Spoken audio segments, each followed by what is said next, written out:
I wrote a 14-page poem called Ahriman, which my editor recommended that I take out of the book, and it was a very smart decision. Not a lot of people would be patient for a 14-page poem, or would have the patience, and it needed a lot of work.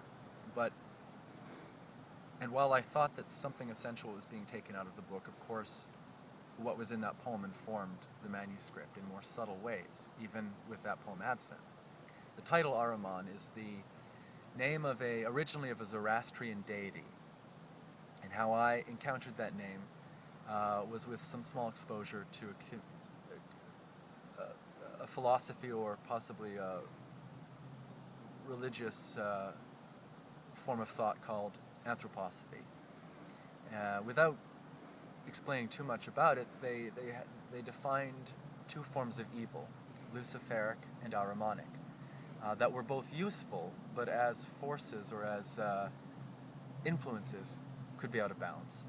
And the founder of that particular belief system foretold the ascendancy of Ahriman in the mid to late 20th century. And earlier anthroposophists would have cited television as a prime example of his ascendancy, and internet now. Ahriman's, as they define it, Ahriman seeks to divorce a human's link with the divine. At least that's my understanding of it. I'm not an expert. But I was intrigued when I heard about this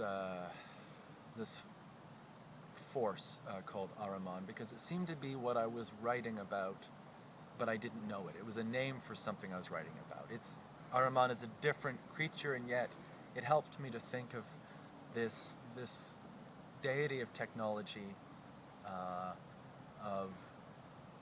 of counting and fixing and numbering,